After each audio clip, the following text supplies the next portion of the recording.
everybody. I'm interested in your habits.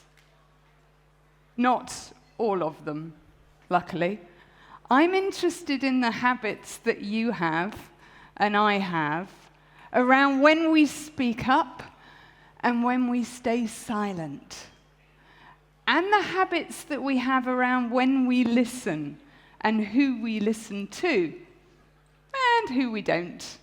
Lots of those habits going on today at this conference, by the way. Now, these habits around what we say and who we hear, well, they define our lives, if you think about it. They define our relationships. At work, they define our careers. They define your leadership practice, what you say and who you hear. Collectively, our habits determine ethical conduct, don't they? They determine innovation and agility.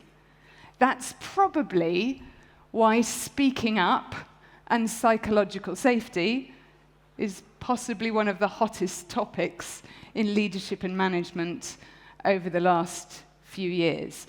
If there is one thing that holds in place our habits around what gets said and who gets heard, it's the way we construct status and authority and power.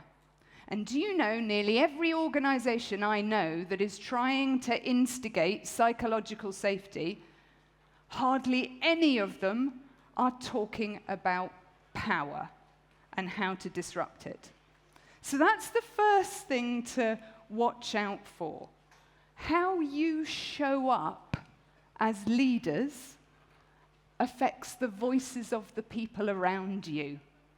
Isn't that amazing? How you show up affects the voices of people around you.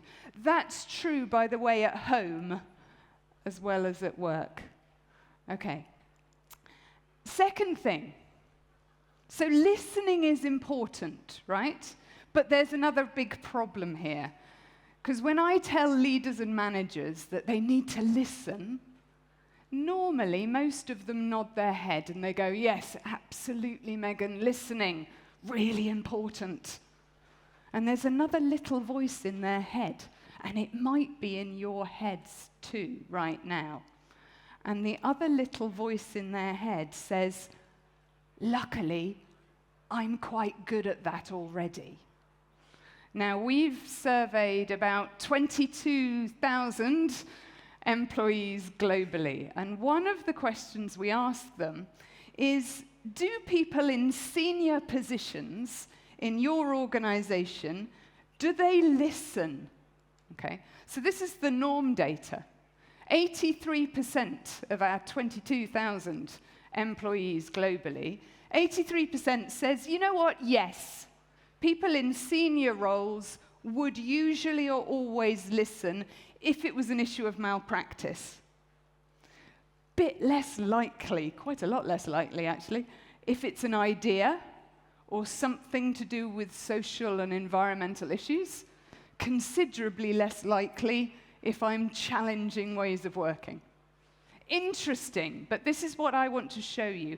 I then ask respondents, okay, that's them. What about you? Do you listen?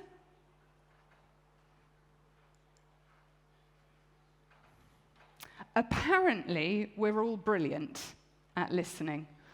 This is a very well-known phenomenon, and I love the term. It's called superiority illusion. And it happens because we rate ourselves on our intent. We rate ourselves on our intent. We rate everybody else on their behavior. And there's a gap. Now, this is a problem because if you want employees to speak up, and therefore you need leaders and managers to listen and to change their habits, they're not going to change anything because they think they're already good at it. The more senior you get, the more likely you are to think people are speaking up around you when they aren't. You're likely to overestimate your listening skills, and you're likely to overestimate how approachable you are as well. So all that means our leaders are in a bit of a bubble. We need to burst that if we're going to make any difference. The third thing that is really interesting, especially over the last 5 years or so, something we've been researching, we've been asking people to speak up, especially bring your whole self to work. Any of you used that phrase or heard that phrase? Lovely, lovely invitation. Bring your whole self to work. Speak up. The thing is, sometimes employees then do. And some of them say, oh, thank you very much. I will speak up. Let's talk about climate. Let's talk about race. By the way, let me tell you that I disagree with your strategy. And could I give you some difficult feedback too? And I'm working with quite a few leaders and managers who are sort of standing there going, oh.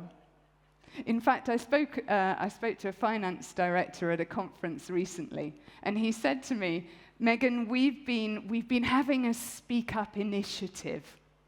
I've been asking my team to speak up for about a year, and now they are.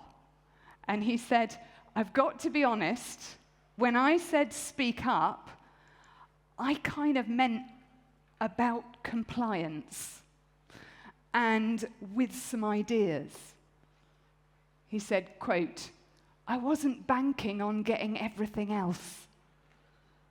So here's the third thing. If you're going to invite your employees to speak up, you better be ready for what happens.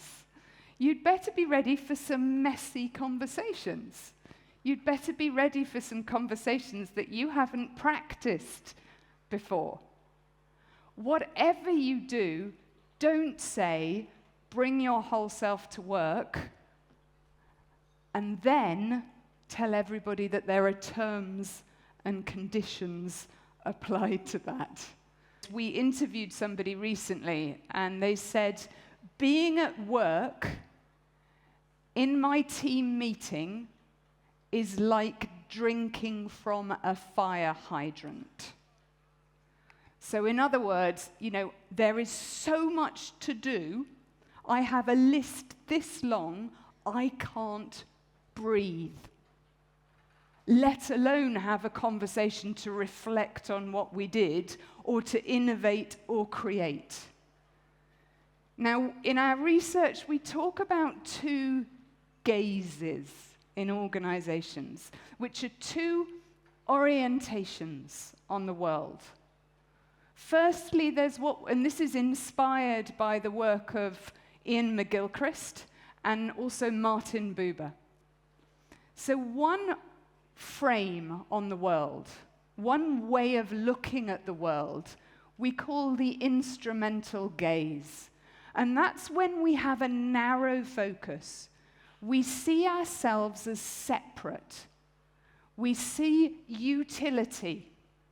We see means to an end. We focus short-term, tangible targets. That's the instrumental. Another way of seeing the world, actually, but seeing work as well, is what we call the relational gaze. And the relational gaze is when we see our interdependence. It's a broader perspective. It's our capacity to see the system, not individual actors. Now, both are necessary for survival. Yeah? I'm not up here saying abandon the task. You won't last very long. But there is a problem when the instrumental gaze gets out of control and the relational gaze gets squeezed out. The small conversations are the ones that make the big conversations possible. What do I mean by that? I mean the conversations where we see one another as human beings, where we check in with one another, where we get to know one another. Before, when we worked all kind of face-to-face, you did a lot of that right at the start of a meeting. You know, you'd get a cup of coffee and you'd check in with one another. With virtual working, some of that's being squeezed out. It's really easy for you as a manager, as a leader, to think that the sort of nice conversations are a bit of a waste of time. I see a lot of managers kind of go, right, let's get on with it. Let's crack on. Agenda point number 1. Of course that's natural. That's the task focused. But if you do that too much, those relationships don't exist and the big conversations can't happen. A second invitation is consider leadership as the practice of inviting and holding space. What would it be like if we thought of leadership as influencing people's attention? What would it be like if you thought of your leadership as influencing what people attend to at work? Because that's what I'm kind of thinking it might be. And what spaces do you create for people to pay attention to certain things? Are you influencing them to pay attention to the task and not really to much else? Or are you holding other sorts of conversations? It takes huge courage, I would suggest, to pause.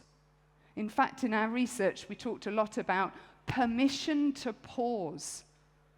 How, as leaders, do you create permission for people to pause and perhaps make different choices?